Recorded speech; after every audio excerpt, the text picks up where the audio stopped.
Today we are seeing if the best deck in 2016 still works today. I got this comment on my last video asking to see a vid about old meta decks and if they still work. And that's exactly what we are going to test today. I really hope you guys enjoy. If you do, leave a like. Leaving a like lets me know you guys enjoyed the video. Also, if you could subscribe, it really supports me. And let's hop right into it. With the first deck, the Jason deck. If you guys do not know what this deck is, let me bring you on a trip. The year is 2016, Clash Royale has just been released, and to celebrate the launch of Clash Royale hosted a tournament. The winner of that tournament was Jason, and this was the deck he used. In a way, this was Clash Royale's first meta deck. We are going to be playing it on ladder, so let's see what happens. So this deck is actually very interesting. You guys can see there's no big spell, no champions, no legendaries. When the game first launched, there wasn't even legendary cards.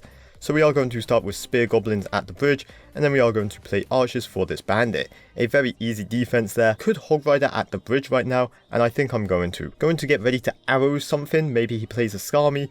He doesn't, he goes Elite Barbarians, okay. So we are going to have to counter those Elite Barbarians with this minion horde.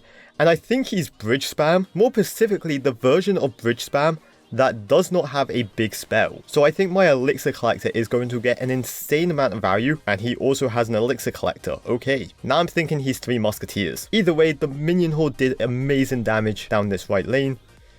And we are just going to do the exact same thing as last time, go with Spear Goblins, go with Archers. And that is fine. We could once again Hog Rider, and I think I'm going to.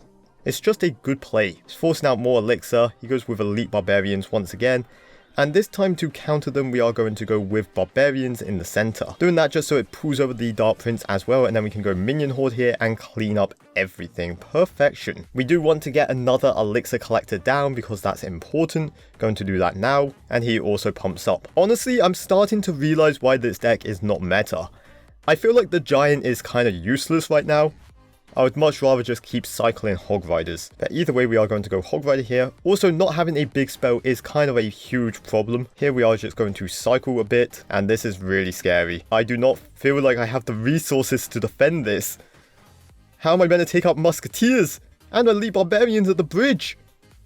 We are just going to go with Barbarians. We're going to just arrows as well, I guess. Like, this is terrible. Oh no, I think I lost. Just like that in a second. And you guys are seeing the problem of not having a big spell. Either way, we do take his tower though. We're going to surround this Dark Prince, going to play Archers, going to go with a Minion Horde when I can. But once again, man, this bridge spam is kind of hectic. And okay, Minion Horde clutching up, let's go. Giant in the pocket. Go with Spear Goblins behind. He has nothing for the Minion Horde. He's forced to play 3 Musketeers right into it. Okay, good damage, good damage. We're making a comeback. I can't believe that actually worked. Going to play Archers. Again, he doesn't have a good answer for the Minion Horde. So this Minion Horde, whenever I can play it, I'm playing it.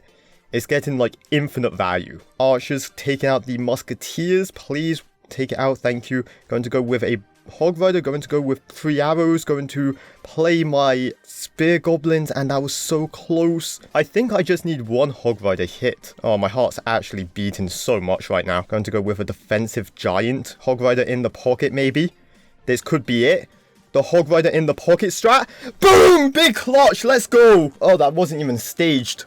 Wow, what a first game. I'll show you my battle log. Like, literally the first game. Not having a big spell was a huge problem in that matchup, but I also recognized that the only air counter he had was the 3 Musketeers, so I just kept spamming Minion Hordes, and we did end up winning. Somehow, some way. I'm in shock. And what a comeback. Good to know 7 years later, this deck still works. Okay, so the next deck we are going to show off is this deck here. A very weird looking deck, I realize, but this deck holds a very special place in my heart. Back in 2018, this deck got me 20 wins in a 20 win challenge. And I will give you some backstory behind this deck. So obviously the year is 2018, and at the time, this was the most powerful best deck in the game. I knew this, but the thing is I wasn't that good with Graveyard, and I was way more comfortable with Hog Rider, so I modified the deck and made it my own, and this is what I came up with.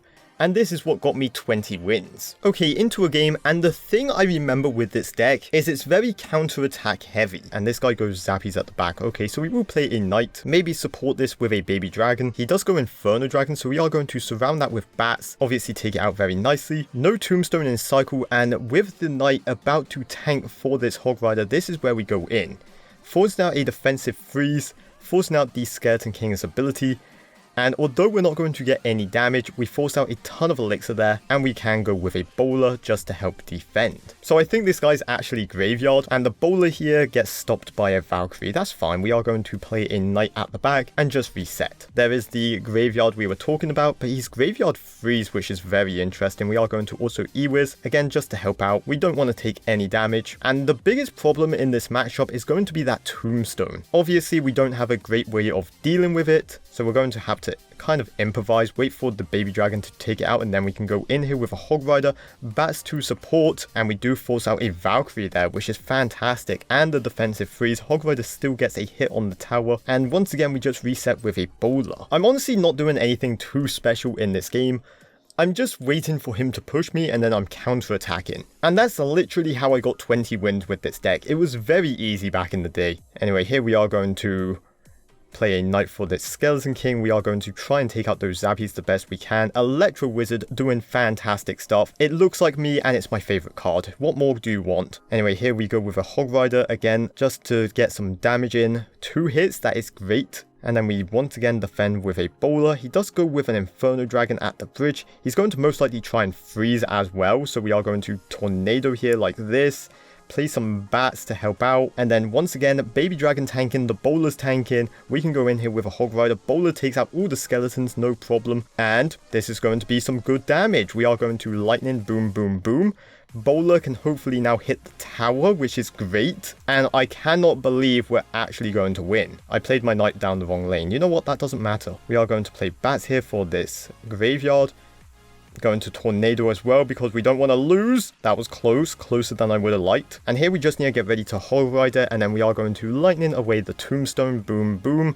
Very easy, and that is going to be a good game. And there we go. Do old meta decks still work? The answer is kind of. Although you can play these decks and win with these decks, I wouldn't say they are good decks. One of the reasons is the game is always changing. New strategies are always getting discovered, and balance changes are always happening. On top of that, new cards are getting added, and players are just evolving in general. I would never recommend these decks to anyone, but it was fun to play. We had some super close and fun games, so I'm happy. I really hope you guys enjoyed. If you did, leave a like, of course subscribe if you have not already, and as always, make sure you guys take care, brush your hair, and peace out. Woo!